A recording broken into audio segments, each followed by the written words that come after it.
What's up, guys? It's D22 So Wayne Chiang live like poker stream. This is my VIP guest, Kane Callis, the double K. I had no idea who you were when you came on live at the bike, and then I'm just like Googling you, and I'm like, holy cow, whoops, mega celeb. So you're a poker player, broadcaster, sports broadcaster, singer, now hedge fund manager at Crystal Oak Capital, which you guys saw the logo at the very beginning. Dad and brother are Hall of Fame broadcasters. You are the winner of the biggest pot in televised poker history. May 2018 on Triton. It was $2.18 million USD on Triton. You also did the Upswing poker short deck course. Is that right? Yeah. We played 2550. That was one of my last regular appearances, and I made a nitty fold. And the only interesting part about the hand is that you offered to show me one card. I don't even know if you remember this. You offered to show me one card. I don't know if you regularly do this. It was cut off against a button, and then I just refused. So this is just a big etiquette, and just like a big etiquette. And what are you going to do from there? Do you usually offer to show?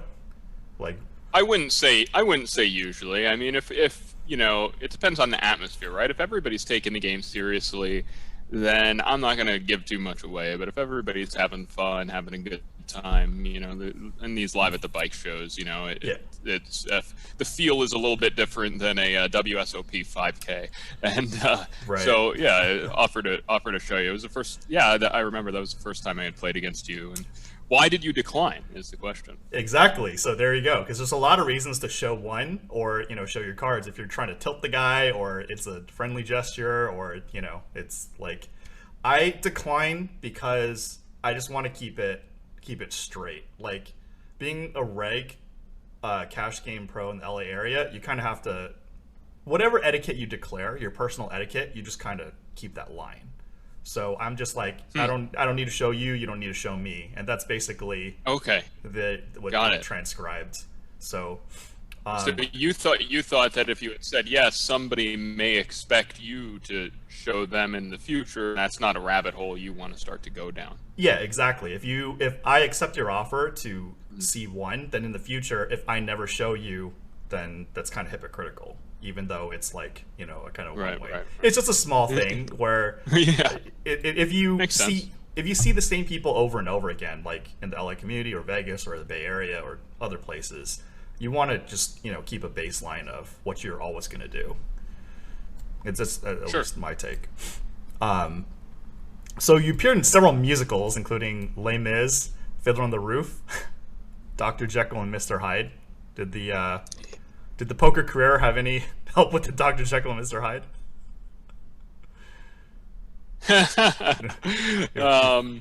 Yeah, I don't know about that. It's great because poker is such a kind of solitary, intellectual game theory type of endeavor, right? And then performing and musical theater and opera is just totally opposite, right? It's about moving people, it's about connecting with people, it's about, game theory isn't going to help you with opera and musical theater, and that's why I really enjoy getting out and doing that whenever I can. Yeah, that's there's not many. They claim that you can't be a polymath in this era, but you're probably the exception. So you mentioned you got into poker in 2008. You're regular on Full Tilt's Rail Heaven. How did you get into poker? Yeah, so it was actually a friend of mine, my closest friend when we were in high school. He said, Kane, you know what? We were juniors at the time. He said, I'm going to drop out of high school and play poker for a living. At this point, he was the worst player in our $20 home game, right? This guy just couldn't find the fold button. And I told him, you are absolutely insane, right? That is not a good plan.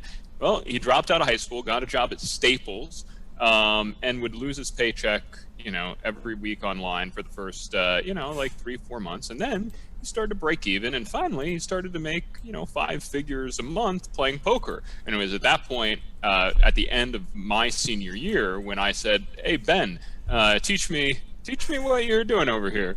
And I got some pointers, and that's what got me into it. He was an online reg back in the day with the screen name Animal 5050. He still plays on Pennsylvania Online today. So you start from the bottom, then went all the way to real heaven?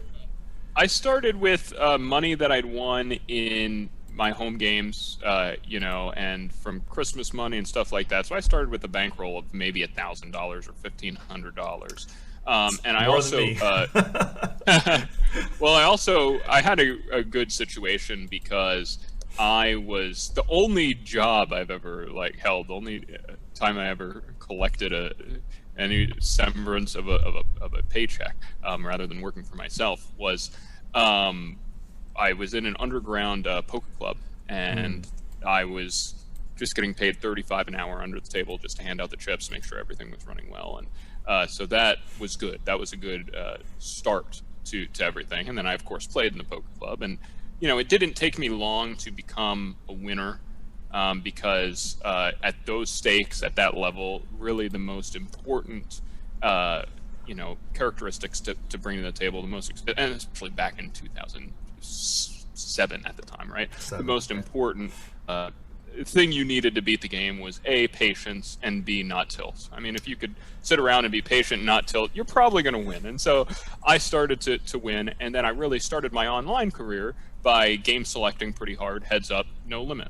And I'd basically only play people who were known losing players for my first 6 months or so of playing, and that's how I built up my bankroll. I made 6 figures in my first 6 months of playing professionally, and it felt really good. And then once I got up to a couple 100,000 is when I started to go into the 6-max games, take some shots, jump in the rail heaven, and the rest was history.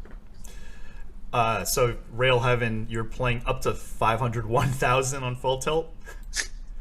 Yeah, the first time I ever bought into rail heaven, I bought in for a little bit less than 1/3 of my poker bankroll.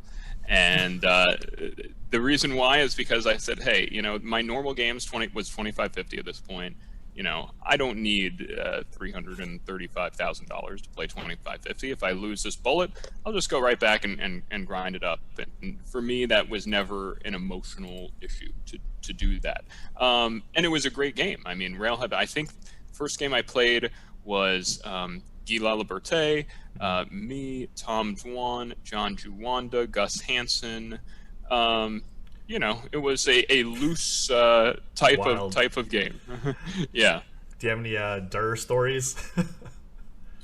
The biggest pot I ever won in online poker was against Tom Dwan. Not a super interesting pot. We were 180 big blinds deep at 501K, and we just got all in ace king to queens pre-flop, and I had the ace king, and boom, king on the turn, and that. That was a huge moment for me. Sure. I mean, I remember it just especially when you play high stakes, just winning flips or even winning 3-1 favorites is a pretty big deal.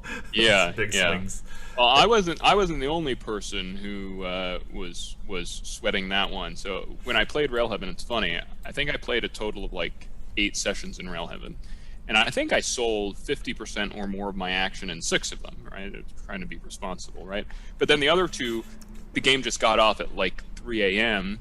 Nobody's around, and the other 2 I took 100% of my action, right? Because I couldn't, but nobody was around to sell the action to, and I didn't have auto book, things on.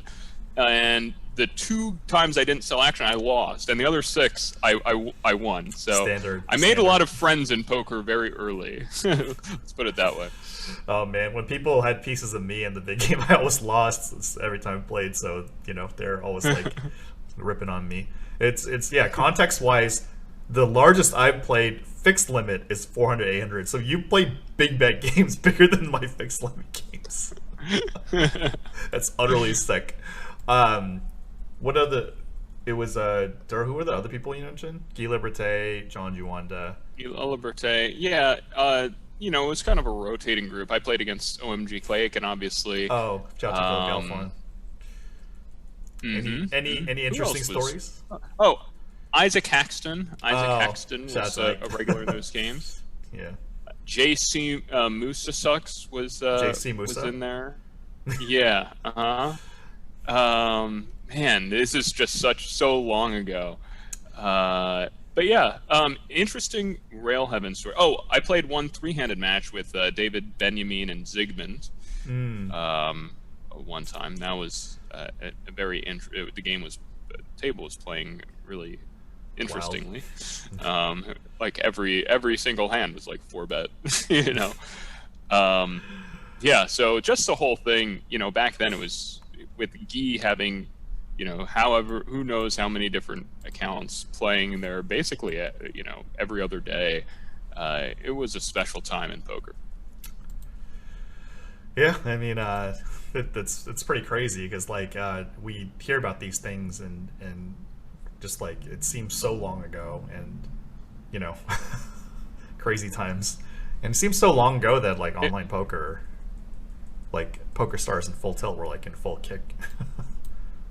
Right. Oh yeah, it was. I mean, the you know, I played poker for a living for as my primary profession for almost 10 years, and over that time period, the primary way that I made my living, or you know, the games that I normally played, it just like changed so dramatically. I mean, yeah. Again, I started off basically a heads-up bum hunter. Then I was making most of my money in 6 max, but also game selecting very hard. Then, you know, Black Friday happens. Online gets pretty bad. I go to live games. You can't get in the good ones anymore. You're shut out. Go to live tournaments. It's like, you know, run the gambit here. You know what I mean?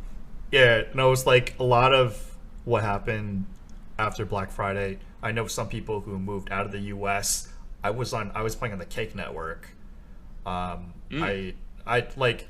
It's funny because you said your bankroll was like 1,500, 1,000 to 1,500. Like when I go into a new site, I only deposit like 1,000 or 2,000 and just like run it from the small stakes because I don't want to deal with depositing, you know, a large amount. So on Cake, I just deposited 1K. That's where I started. That's where I started the Cake with Network? my 1K or 1,500. Yes. Oh, sick. I started game selecting on Cake, heads up, I think 2-4 stakes. I like Cake. That was my first ever screen name. Really? I remember playing with the big regs back then were Jambox. Lost you for a bit. I lost you for a bit. You're back. Yeah. Who were the regs? Who were the Cake regs? Yeah, it was Jambox when I was playing, who was great, bright green poop on Full Tilt. Who else? I Like Ponies was one of them. It was like I think I remember that one. Yeah. Cassie, yeah. Poker PhD was another one. Interesting cast of characters on there. Well, what's funny is like when I played, it was after Black Friday, so some people who used their names from old sites like came on. I think KPR was on there, and then like Phil Locke was on there because Unabomber was one of the skins. I don't remember the names. I do remember a big hand. I think I was up to 300 bigs and 1020, and I had a royal flush. Like I had a Queen 10 of diamonds, and the board was Ace King King Queen Jack 10.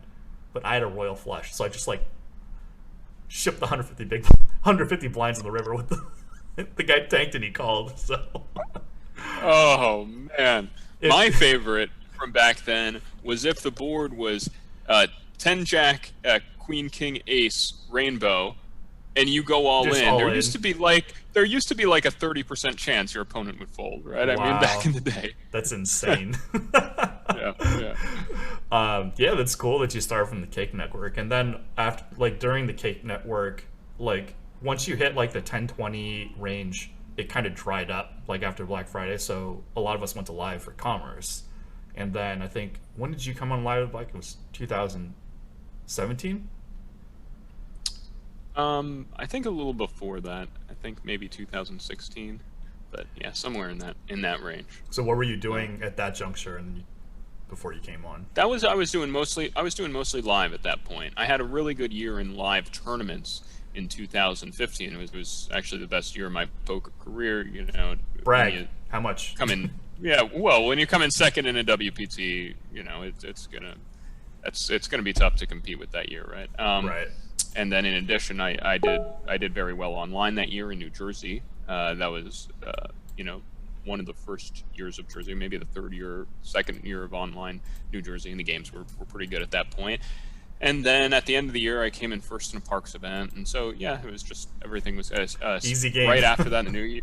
Right after that in the new year, second in an Aussie Millions event. So yeah, the stars kind of aligned there in live tournaments for about 6 months, and it's actually really funny because after that, I concentrated more on online. I did very, very well on New Jersey online, and I started to get more into game theory than I ever had previously. Because when I got started, right, there wasn't as much talk about game theory in poker. It was more kind of everybody had their own formula for what to do. It was all very subjective. The real top players among us, myself included, would look at the frequencies of some of the best players and try to mimic those frequencies, but we didn't look at it really from a game theory perspective. It was more like, okay, this is the correct percent. Like, I don't know what the hell hands to put in there, and I'm not going to know what to do on the next street, but at least I'm 3-betting the right percent from the button in 6-max, right?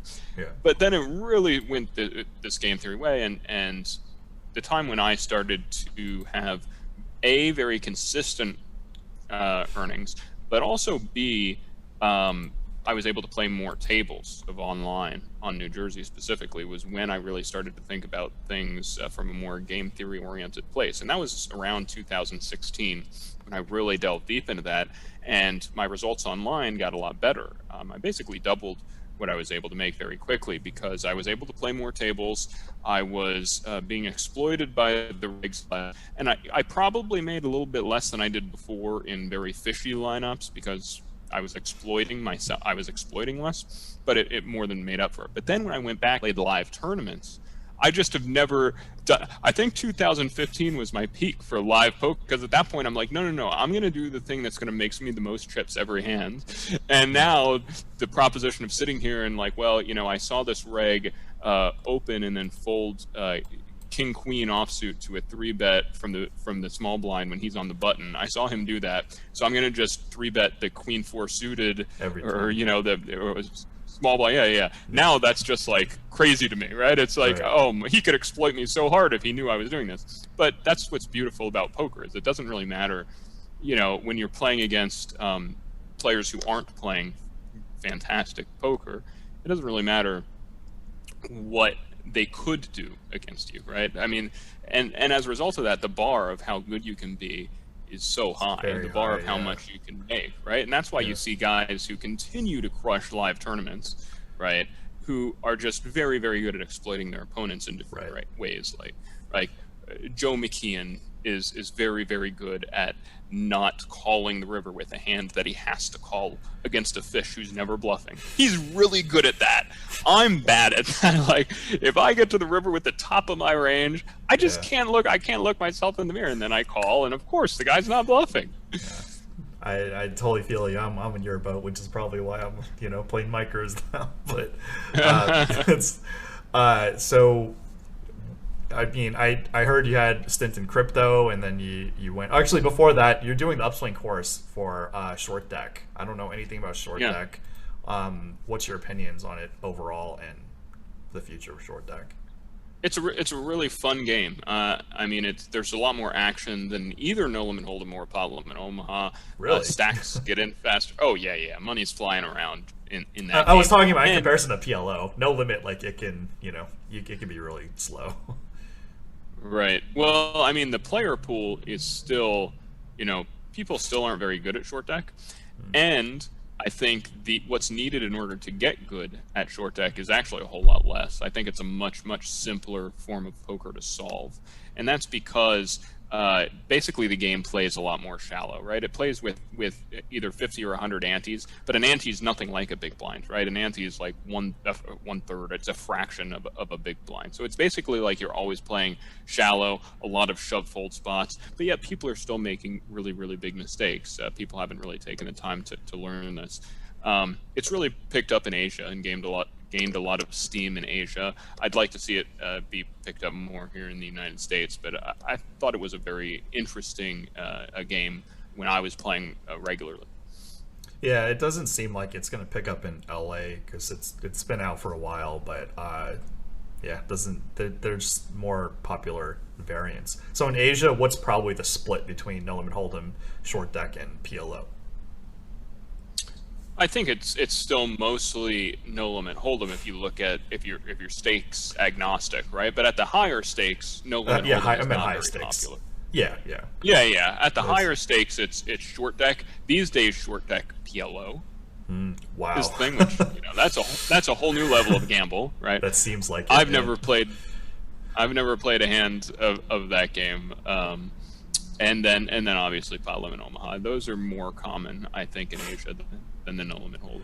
It's because we know that no limit hold'em is the most easy to watch and probably the only watchable form of poker. So that's why predominantly on broadcast we see that. But the actual cash game community can be split. Like in LA, I've mentioned many times, it was actually split between PLO mixed game, no limit hold'em, limit hold'em, and 7-card stud, which the game is defunct now as of like 2016, but like literally 6 days a week, 100, 200 stud, and sometimes 200, 400 stud.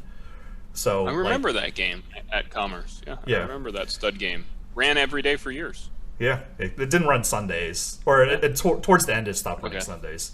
But whatever the case, it's like that at some, because like for the high stakes, it's not always consistent. Sometimes it's dry, but the 7-card stud, every damn week, 6 to 7 times. It was. I remember it must have been around the time I was playing live at the bike.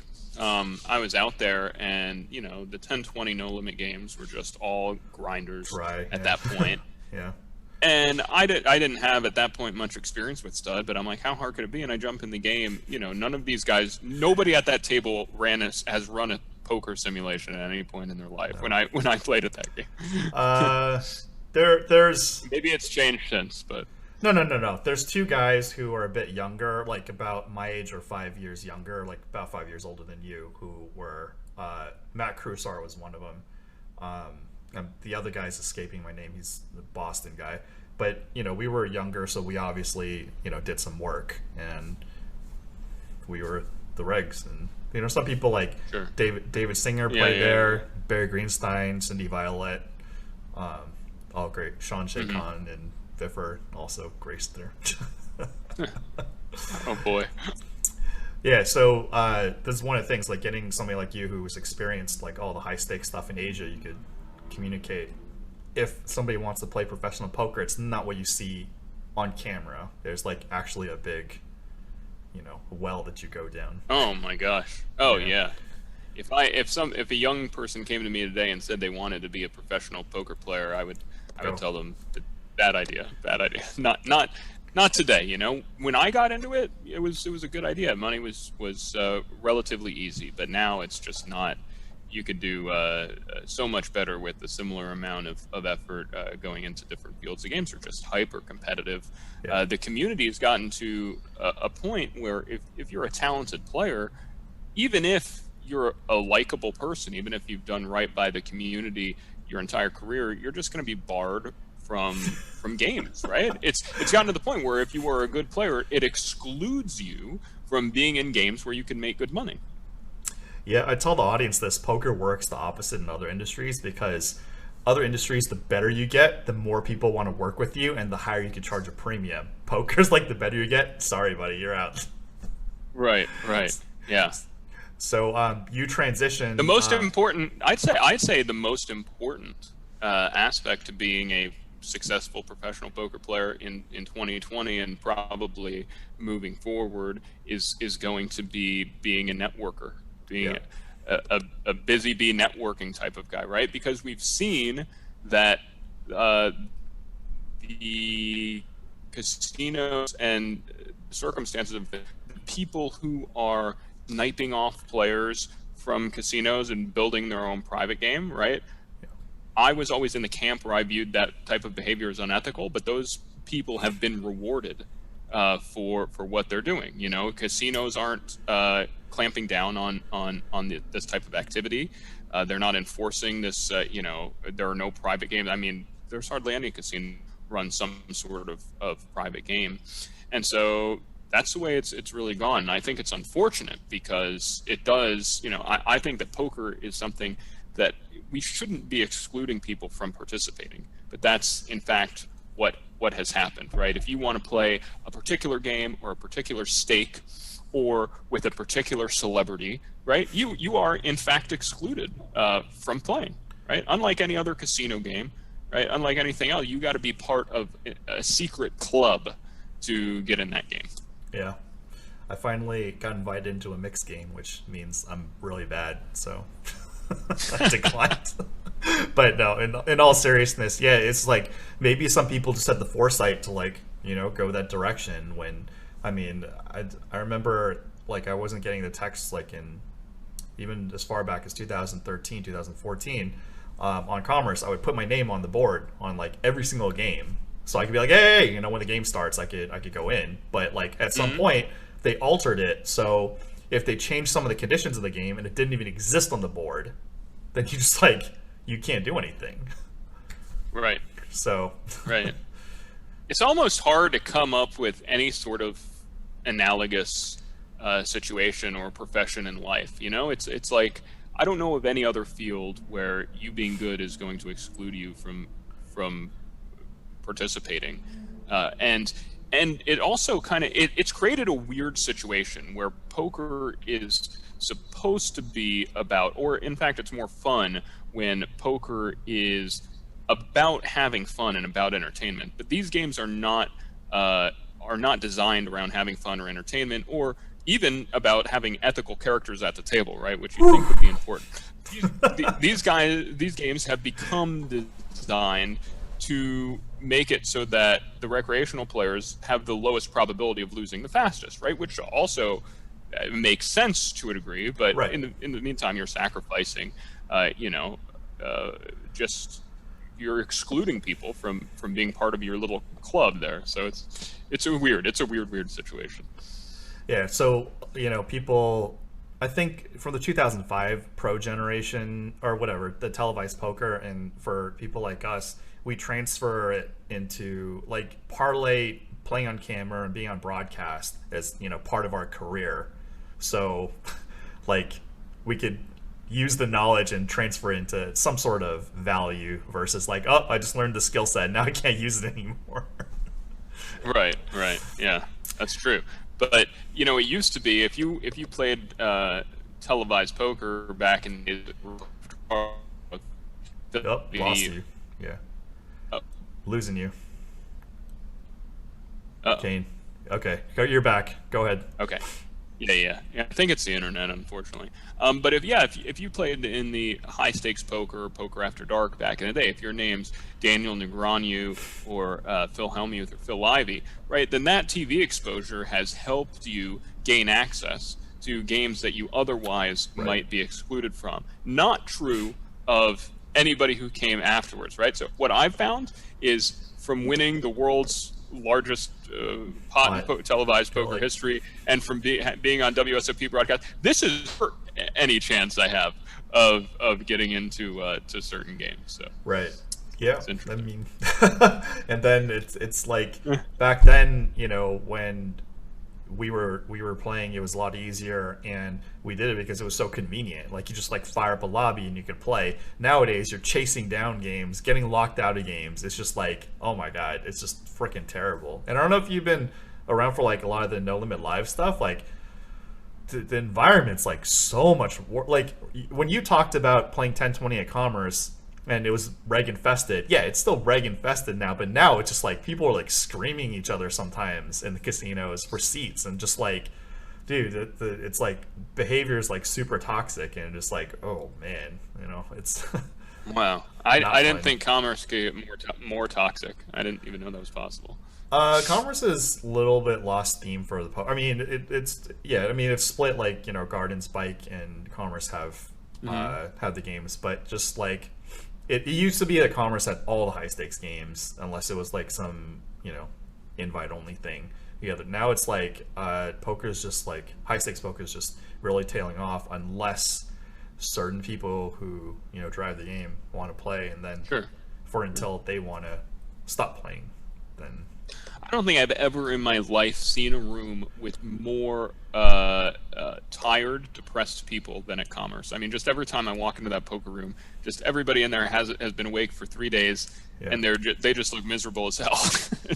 That's been my experience at Commerce. That's exactly what like I try to report to, is just like what it's like online live, how much worse it's getting, what you could do. Like if you're locked out of games, more so you than me, just like what do you do with this? Like you spent all this time just like, you know, and you moved on. I heard you did a crypto stint and then now you have a hedge fund. Yeah. So I launched my fund, Crystal Oak Capital, this year. We have 2 funds. One's a crypto fund and one is a stocks fund.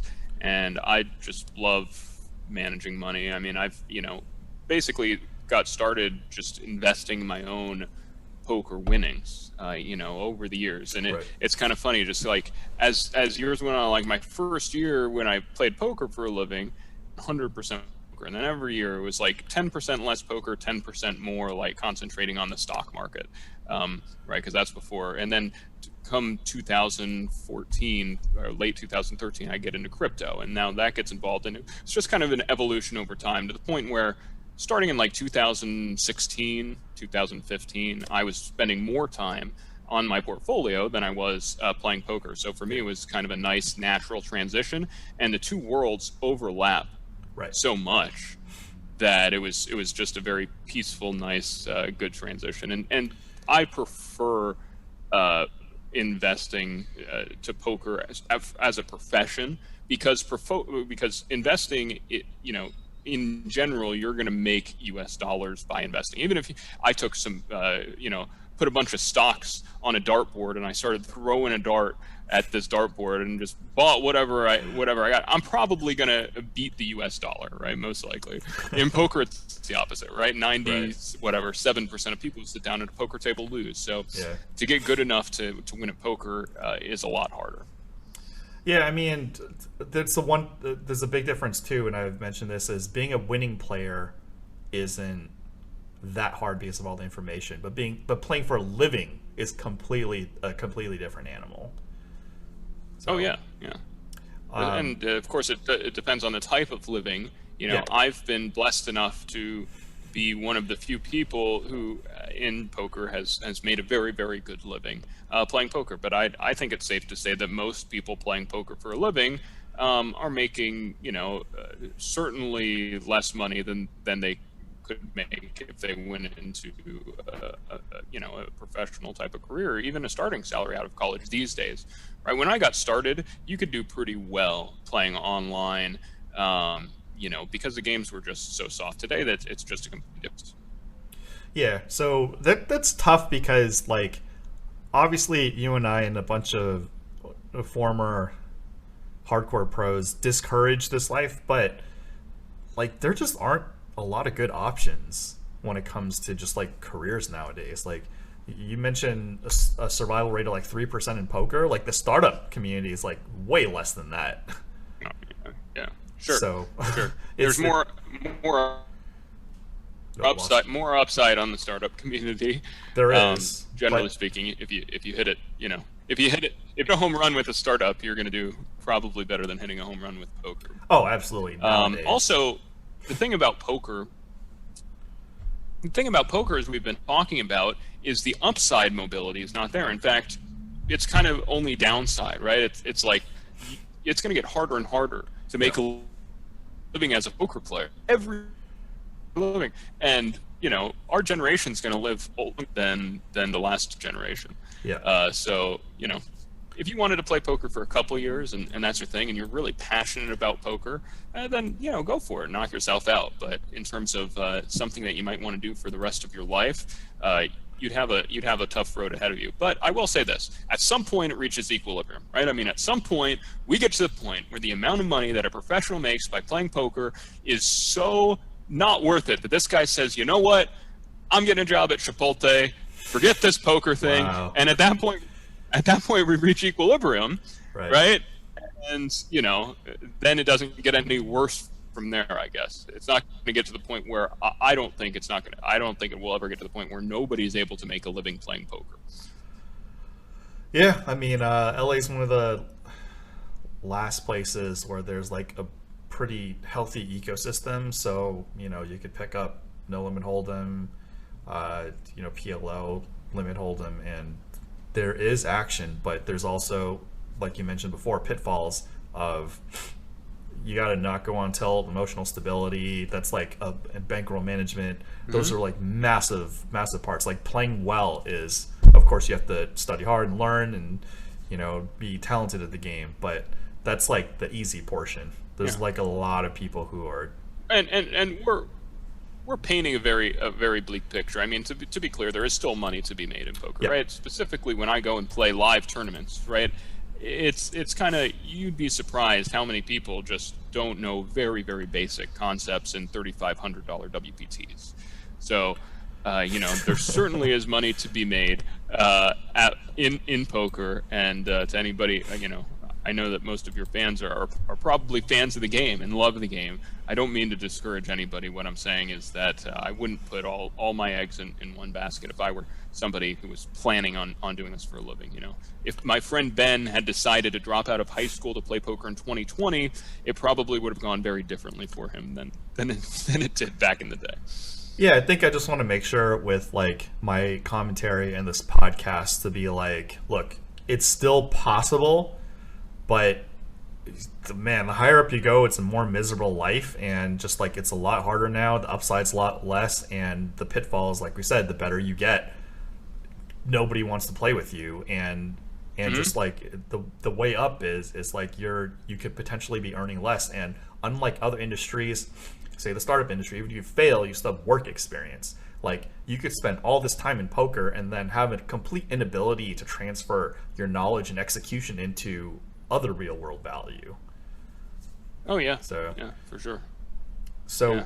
I mean, getting good at poker, it teaches you some lessons about bankroll management and about game theory.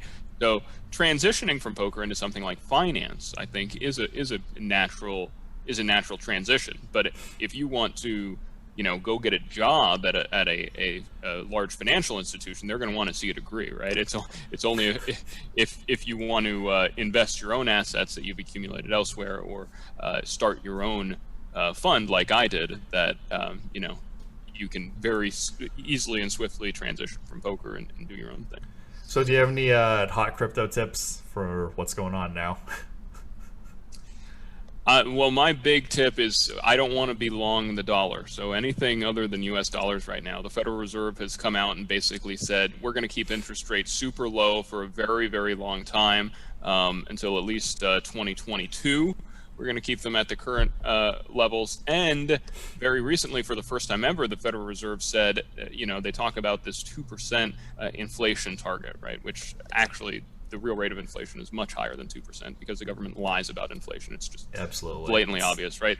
The way that they calculate the CPI, the Consumer Price Index, has changed multiple times. And if they were using the same formula to calculate the Consumer Price Index today that they used 30 years ago, the rate of inflation would be 8% or 9%, or it would be something much higher than it is today. But now the Federal Reserve is coming out and saying the 2% inflation target, right? If we undershoot that, if the rate of inflation that we report is 1% one year, well, we got to make up for it the next year and go 3%, right? So just with the rhetoric coming out of the Fed, and with both political parties, because the Federal Reserve is not supposed to be political, but that's not the way that this works, right? The Supreme Court's not supposed to be political. Okay, everything's political today, and COVID's political. Now more than ever, yeah. Right? Now more than ever, both parties are willing to sacrifice on their morals, on their philosophy, in order to get reelected or in order to stay in power. Because I do think that both parties sincerely think that the other party is the devil, and we can't possibly live in a world with Donald Trump, or Joe Biden would be the end of the universe, or whatever else. We need to get reelected. What's the way to do it? We got to just keep interest rates super low to continue to goose this economy, right? So I'd say, dollars are the last thing you want, and as a result, cryptocurrency is something you do want, because cryptocurrency is a store of value. It is a competitor to gold, right, in that way. And I also wouldn't own gold for that reason. In fact, one of the best and worst decisions I've ever made in my life is my friend came to me when Bitcoin was $5 a coin. And he said, Kane, you got to buy this Bitcoin. I said, what is it? Online money? Yeah. What, are you kidding me? Like, what, you know, what? And I did a little research on it, and I got back to him. I'm like, how do you know that this isn't the MySpace of cryptocurrency? You know, like, what about, there was Feathercoin at the time. What about this Feathercoin? Why isn't Feathercoin any better than Bitcoin? I'm not going to own Bitcoin, but I am concerned about digital assets competing with my gold holdings, because I kept 5 or 10% of my net worth in gold at the time or whatever. So I sold my gold, right? That was the smart thing to do. The dumb thing was not listening to him and buying the Bitcoin, right? I eventually got in at about $100 a coin, so I didn't do too bad on it, but yeah. Yeah, I mean, like there was definitely, when the quarantine hit, was like mid-March, I think Bitcoin was about 4K-ish, and now it's, I haven't checked, like 10 point something, and peaked out around 12. Yeah.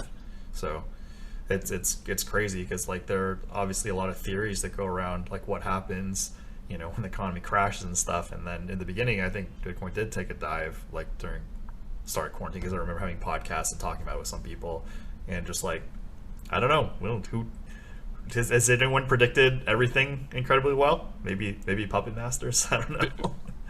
Bitcoin and digital assets have the most upside potential of any asset class. They're also extremely volatile. I will tell you, a lot of sharp people out here in Puerto Rico. There are a lot of people in the digital asset space out in Puerto Rico. There are a lot of people calling for Ethereum to overtake Bitcoin in terms of market cap in the coming years. Wow. So, that might be something to look out for. Either way, I've been more of a Bitcoin maximalist myself, and I'm starting to get swayed. But either way, you do want to have some exposure to Bitcoin and Ethereum. I would say stay away from altcoins are kind of what people like to gamble on. They're more speculative. Assets. People are like, oh man, I can get Ripple for whatever. Ripple's probably even one of the more legitimate altcoins, right? And I use legitimate with air quotes, but I would say stay away from that, right? In my opinion, the only altcoin I've ever really liked, or the only class of altcoins, are the privacy coins, because I think there's real value there. Like Monero, I've always liked Monero. For some reason, it's not gaining any steam, so I've always philosophically liked the idea of it. It's also, there's a greater threat with privacy coins, that if one of them did overtake a major cryptocurrency, you'd see action from governments a lot faster. That's always the thing, like, government interference. I'm sure you know who Brian Micon is. Yeah. Mm-hmm. Yeah. So I had him on too, and just like, when he was running Seals with Clubs, which was a Bitcoin poker site, and I had a brief stint on there, like he had his door kicked down by the feds, and like, what happened to Silk Road and a bunch of other things. And that was just like a big warning sign to, there will be interference, depending what direction. And if it becomes mainstream, or just like literally who knows what people think. There's a guy in South Korea who didn't want to, put a ban on crypto, winds up dead. Like, oh yeah. Yeah. Well, to your audience listening, I would highly recommend, there are a lot of people in crypto who are like, oh, it's untraceable. Don't worry about it. Pay your crypto taxes. Trust me, it is one of the most traceable things. Bitcoin, IRS agents are going back in the blockchain, looking at every single transaction that has ever taken place, and that's going to be stored forever. It's an immutable ledger, so it is very, very, very, very traceable. And you don't be doing anything shady with your tax situation with cryptocurrencies. Certainly not with non-privacy coins. That's come to Puerto Rico. We 0% capital gains out here in Puerto Rico, and it's a beautiful place to live. Come live in the Caribbean instead. Brian Micon and Roger Ver there. I didn't know Brian came in. Oh, did you? Brian, I had both on. Yeah, actually, I don't know if you know, like Roger Ver, like I've known him since we were teenagers. Oh, okay. So, he doesn't play poker. No, he doesn't play any poker whatsoever. But okay, like I started hearing some narratives about him. I'm just like, obviously the internet and the crypto internet's incredibly toxic, and they're just like look, like nobody's perfect, but like some of the stuff he was slandered with was just like untrue, and that just, you know, knowing him since he was a kid, it just hits you at a personal level. Whether you agree I know with him that. or not, yeah. Sure, yeah. I know that. I know that Doug Polk made a couple of Roger Ver videos. Yeah, I mean, he's not the only one. There's like a lot of lot of negatives and a lot of positives. So Yeah.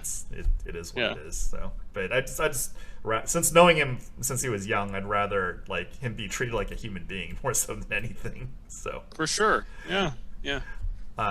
Howard, then you mentioned you know, Crystal Oak has crypto and other assets, or do you want to describe to the audience like what you do? Yeah, two separate funds. One's a digital assets fund.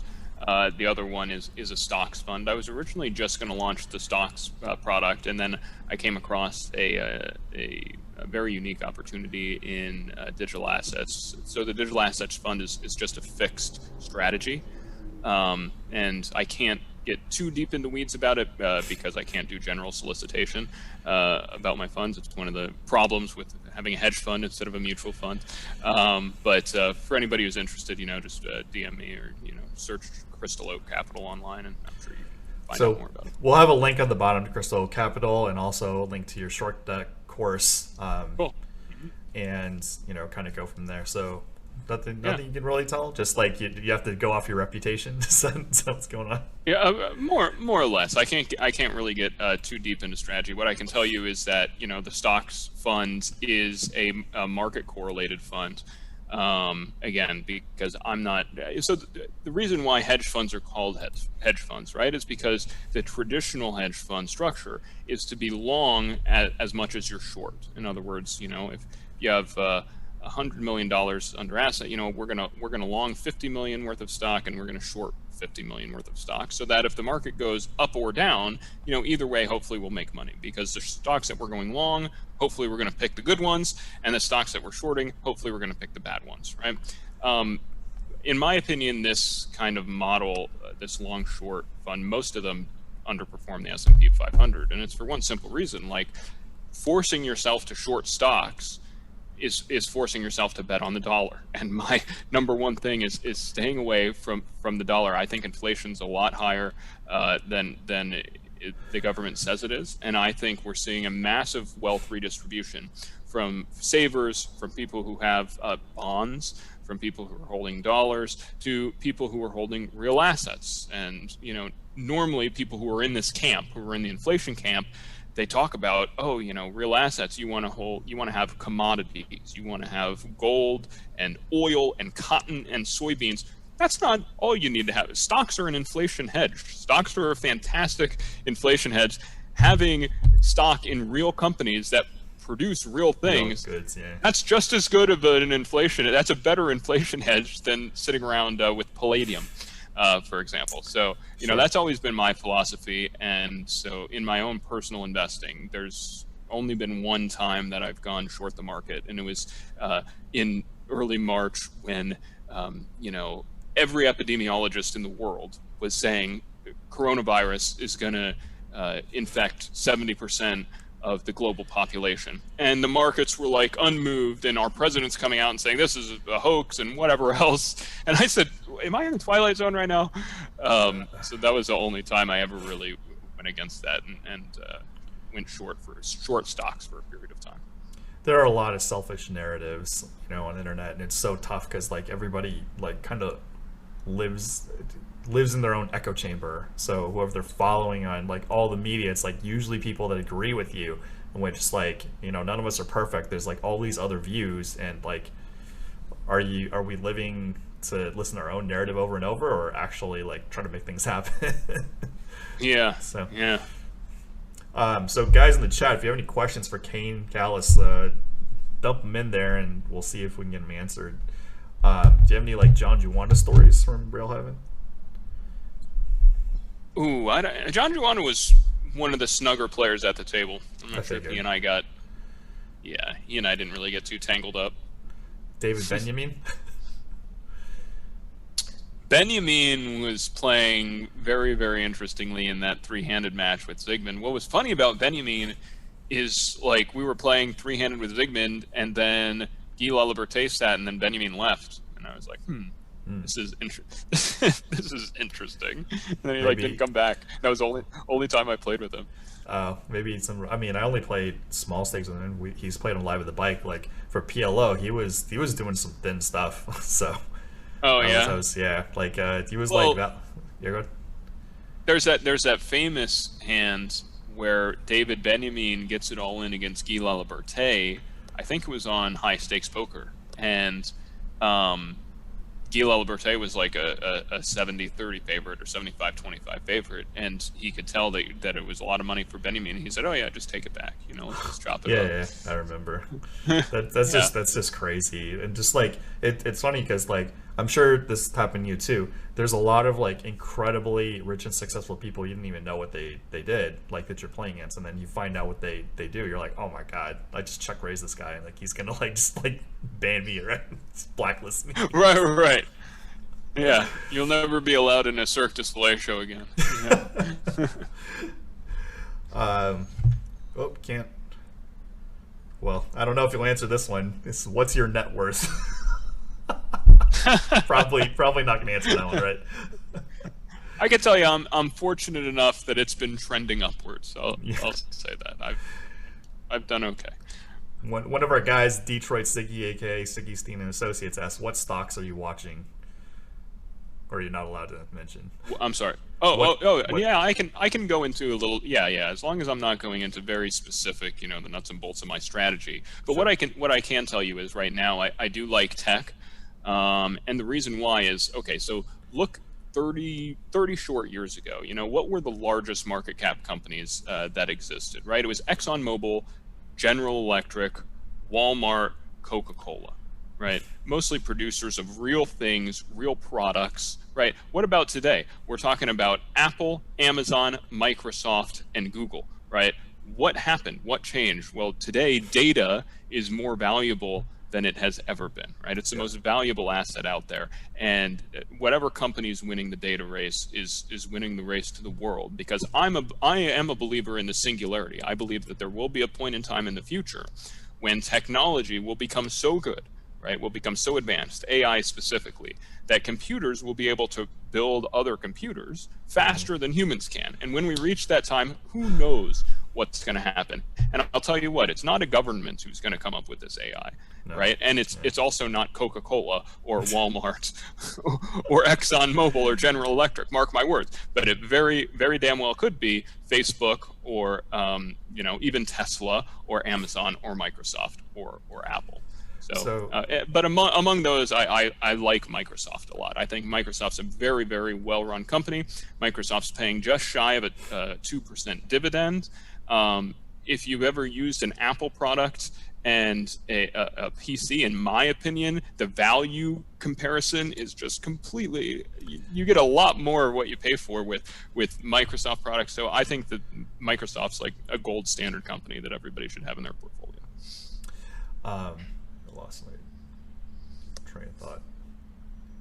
I was gonna interject with something, but so Noam Brown, who was a co-creator of Clodico, Lepratus, and Pluribus, the poker AIs, he's at Facebook now. Did you have any opinion on like poker AI or just like AI in general on games? Oh yeah. So what I can tell you is it's poker AI and I mean solvers is really what took my game to the next level, right? And it's funny because I say take my game to the next level, and the amount I was able to earn playing poker kind of stayed stagnant. But that's good in poker, right? Because remember, when I got in, I was only playing against guys who were losing 25 big blind per 100 at a heads-up table. And to be able to make roughly the same amount of money 5 years after that, when I'm playing at a table of 8 other players, 7 of whom are very, very good, I had to improve my game a whole lot. And the way that I did that is with AI. So what I can tell you is my personal investing philosophy is based a lot on what was successful for me at poker. Because during my poker career, I came in at a time where most of the pros were field players, right? And there were a couple of us like guys like me who were like more like data guys, right? Like back then there wasn't game theory per se, or at least nobody talked about it, right? Bill Chen wrote a book about it, but everybody's like, that's too fucking complicated. Like I don't want to be reading that, right? But there were guys who were like, okay, what are the best players in the world doing? What frequencies are they using, right? I want to make sure that at least I'm playing the right pre-flop distribution of hands, right? I was one of those type of players. And I watched throughout my career the field players just kind of getting weeded out of existence, right? And kind of losing dominance to the data guys, to the GTO guy. Yeah. And that's the result of there being more data and the data being around being more valuable, right? To the point where today robots can beat humans in many forms of poker, right? The same thing's going to happen and is happening in finance, right? Everybody considers Warren Buffett the best investor in the world. He's not. He was a very, very good investor back in the day. Jim Simons is the best investor in the world. There's no argument that anybody else other than Jim Simons at Renaissance Technologies, who's a quant, is the best investor in the world. Why? Because he just hires mathematicians and physicists to run quantitative data. They're looking at tens of thousands, hundreds of thousands of different inputs and how they've historically reflected stock prices, and they're just crushing the market, right? This is the way that the market is going. I think the days of, well, we're going to send our employees out to Hershey, Pennsylvania, and go look at Hershey's factory and try their chocolate, and make sure the employees are giving positive reviews. I think those days are over, because I could do that for 1,000 lifetimes and learn less than what I could learn today looking behind my computer at if you know what to look for. So one of the things about like the quote field players, it's also that exploitative was, I think, far more profitable back in the day. Like if somebody if we've seen on Live the Bike, Garrett or Andy, shove, or sorry, bet and then shove. Then if the guy folds on the river without a nutted hand, then like it almost doesn't, like, just throw game theory out the window. Yes. Yeah, exactly. But poker, like finance, is competitive, and over time that's going to be less and less profitable. And over time, just like in poker, people are going to adjust to that. In finance, it's already happening, where back in the day, price to earnings, right, used to be a good measure of whether or not you should buy a stock. Right, and it's kind of intuitive. If you can buy a stock at a low price to earnings ratio, well, you're going to make your money back in fewer years in terms of the revenue.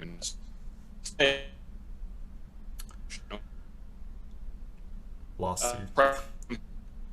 And yeah, can you hear me? Yeah, I can hear you now. Go ahead. Okay, great. Yeah. There's almost no correlation between a price to earnings ratio and the performance of a stock. I'd say there's a slight correlation. If the earnings are in fact negative, that does drag on performance a little bit over the past 20 years. But other than that, it's almost price to earnings of 50, price to earnings of 5, performance is exactly the same. Why? Because the market is efficiently pricing those earnings, right? What it means is that the stock with a 5 PE has a lot more risk. Maybe they're more in debt. Maybe they're more likely to go bankrupt. All of these things. So the name of the game is really figuring out which of those ratios are not efficient, right? What things are people not looking at, and what aren't efficiently priced into the market, and having algorithms to do that. Yeah, absolutely. And just like it's like now it's part of it's like if you can't beat him, join him or avoid him. Like like AI just like thrashing. What was it? It was like chess first, and then poker and Go, and then StarCraft, and it's just like that's indicative that humans' days are numbered for like a lot of things. Yeah. So like low level. Yeah, and it's funny, the last jobs that are really going to be lost to AI, right, are actually like probably the manual labor jobs, because the hardest thing in robotics is getting a robot to actually do precision that involves their hands, right? So it's the dentists and the plumbers and perhaps the construction workers, right, who are going to be the last men standing. Andrew Yang, but I'm not concerned. I was go into that. I'm not on the Andrew Yang. I like a lot of what Andrew Yang has to say, specifically about the incarceration rates in our country, the war on drugs being a complete disaster. Right? There's a lot of good coming out of Andrew Yang. The thing where I do disagree with him, though, is that this technology is somehow such a big threat, right? The only way that a machine is going to take over a human's job is if that machine is more productive than the human, right? And in doing so, in that machine taking over that human's job, what that means is that that human is going to be able to get whatever product that machine is building or whatever service that machine is providing for much cheaper than they could previously, right? So I think we are going to have a peaceful transition from humans who previously used to be doing things that can now be done by computers. The one that Andrew Yang talks about is driving trucks, right? We're going to see a peaceful transition of people who used to drive trucks to who are now, reciting poetry or doing things that you want. Maybe not the truck drivers, but Okay. doing things that you want a human. You actually want a real human connection, right? To do. Right, and I think the reason it's going to be peaceful is because, by definition, if these robots are doing all of our jobs for us, it means that goods and services are going to be very, very cheap, cheaper, almost bordering on free, right? To the point if we actually reach the singularity, right? Yeah, I mean, I think that his concern, and like I share this opinion too, is like, okay, so you've been driving a truck for like 3 decades, and now what do you have to do? Like, you can't just like transfer over jobs. Same thing with poker. Like, you've been playing for like a decade or 2 decades for a living. Like, you can't just like pick up and transfer skill sets. Like, people are truck drivers because they kind of like that thing, and it's not necessarily a people skills industry. So you can't go from that personality to a different one. But Wayne, unfortunately, that's not the way that our economy is function properly, right? We can't sit from a position of government and say, or we shouldn't sit from a position of government and say, people want to all be professional athletes. They, in fact, would enjoy doing that much more than going out and mining for coal. And therefore, we're going to mandate that people can all be professional athletes, right? Yeah. So it doesn't matter what people want to do or what they're comfortable with. They're going to have to do what matters is what the economy needs. And we've already seen the problems of this type of government action, right? In my opinion, in things like TARP and the bailouts, right? So you have the government coming in and saying, these industries are too big to fail. They need to exist, when what you need to, the only reason that a company is failing, right, is either bad luck or bad management, right? And in either case, you should allow the company to fail and to restructure. Right. It is, we are getting signals from the economy that there are misallocations of resources, and we need to reallocate them. And what the government is trying so hard to do is to say, no, don't reallocate these resources to something more efficient because people want to drive trucks. Well, listen, people want to play football more than they want to drive trucks. So if you're on that argument, why don't we just pay everybody, $5,000 a month to go play football for a living, right? Because labor is an important and scarce resource, and it needs to be allocated efficiently. Right. I mean, you make a good point. It's just, I guess, maybe just if your job is going to be affected by AI and robotics, then maybe pay attention if that's going to happen and start transitioning or get a second job or something. Like one of the players on Live with the Bike was a Stanford radiologist, and he says like AI and robotics is going to replace his job like very, very soon after he's spent like $300,000 on education. But hey, you have the Stanford name, right? So I will grant you this: for some period of time, for some people, life might get worse, right? I don't think it's going to last very long. If you judge their life not in relative terms but in absolute terms, in other words, what goods do they own? What services can they purchase? Right, not compared to their neighbor, but them specifically. Right. I think that robotics and AI is going to make it so that people who are currently spending $20,000 on a Honda Civic will have to spend what equates to $1,000 on a Honda Civic. You know what I mean? I think it's going to completely transform the cost of goods in our economy. Yeah, I totally agree. Something like this is, obviously helps out everybody immensely, but also outdated like how many, like 20 different industries or something like that. Yeah, I mean, the real place where that I think Andrew Yang has it right. He doesn't talk about this as much as I wish that he did, and guys like Sam Harris have it right. Is you bring up your phone and your phone's getting cheaper over time, but if that's not correlating with humans becoming more happy, then there's a problem, right? So indeed, I think we're going to have very cheap resources available, and we're going to have abundance of food and water and basic resources. But in the United States, abundance of food hasn't been a good thing for us so far. Neither has abundance of information, and I would argue that the abundance of social media and the ability to connect socially has caused people more harm. I mean, I don't know. It's kind of shocking to me to log into Twitter or any of these platforms and see the degree of negativity. Because if you would have asked me before, I would have been pretty optimistic about. No, I think that humans can come together peacefully and have rational discussion and learn from one another. And it's a little bit shocking how quickly it's devolved into just an army of trolls or people complaining. Or I can't tell you how many times it's. Every single day on my Facebook, I say, hey, delete me as a friend if you hold X, Y, or Z beliefs, because any of these beliefs are an antithesis of what I believe. It's like, we're going crazy here. Yeah, everyone just wants to create their own echo chamber. Like, before we started recording this live, like I mentioned, that was actually one of the things is like, I noticed anytime, and this probably goes for just about everybody, increasing time and energy on social media is I have to because of like Live at the Bike and some other stuff I'm doing. But like, man, every bit more I spend time on there, it kills me inside and adds more strain. And I'm not even participating in, like, I'm just like reading, right. I'm just like consuming, and like it's.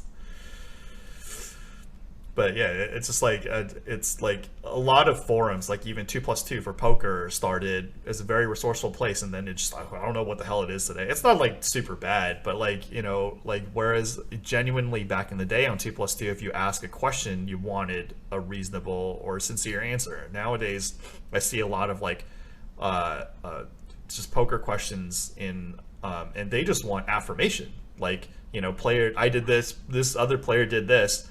They just want everybody to agree with them. They don't even like like the way it's phrased. Right. I'm just like, well, what other answer? It's like, okay, tight player raises me on the river. I have the third nuts. Like, what should I do? I'm just like, okay, well, you just set out the entire variables to favor whatever you want your answer to be. Right. So yeah.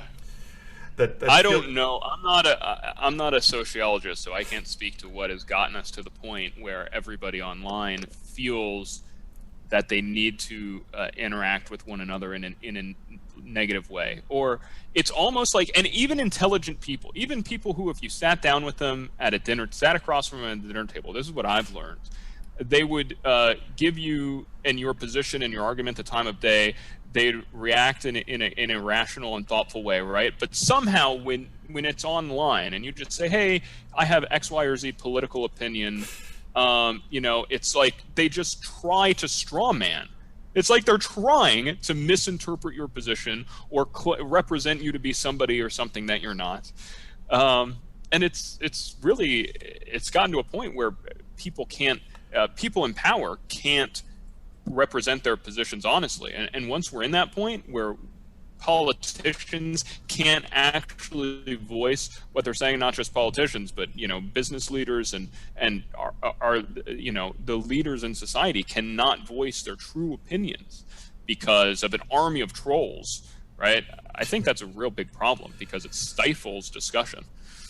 Yeah, definitely, like, identifying or at least having some sort of warning about people who haven't registered the idea or just have like very little or weak credentials to what the matters that they're talking about. It's ironic as poker, especially poker Twitter, as they're experts on like everything, right?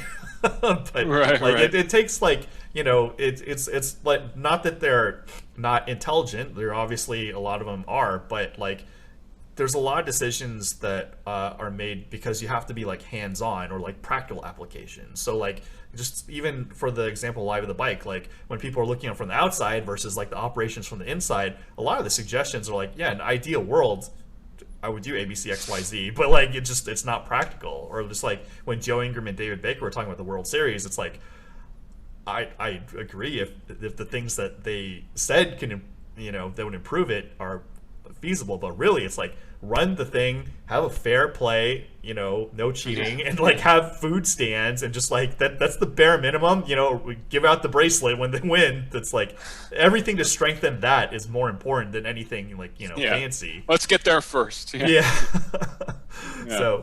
yeah, that's pretty much you have any thank you for your time. Do you have any words for the audience, the King Callus? I think we covered anything. You know, for your audience members who are passionate about poker, who love poker, I think that's awesome. But if you are somebody who's you know, in between, maybe you're struggling to pay the bills, and you're thinking maybe a career in poker is going to be the thing for me, I would caution you against that. And what I would say is that there are plenty of other careers that are going to give you a whole lot less stress, and you could always get that poker, right? Once you're successful in another field, you could still go to the poker table and do that part-time, and I think that that's great. But just know that when you listen to a guy like me talk, and, you know, I obviously got to where I am today by you know, having success at the poker tables. If I could do it all over again, there is a very high probability that even somebody who we cherry picked to know was one of the, you know, very successful at poker, above 50% chance I would have failed for sure. Wow. If we did it over again starting today. That also being said, I don't know if this happens to you too. I have memory of like my old win rates or how easy it used to be, and then when I see things like get more competitive, I'm like, ah, fuck this. Like I don't even want to. Like there's greener pastures and just like stuff that, you know, scales better. And even though it's slower, that's kind of like real life, which the, you know, the digital generation of instant gratification or just like instant results kind of, you know, forgets. Like a lot of more successful companies were systematically, you know, becoming more solid and then adjusting slowly versus just like, you know, A to Z. So yeah, for sure. Okay, so appreciate your time. You're gonna have the links at the bottom for Crystal Oak, your hedge fund, and also Short Deck.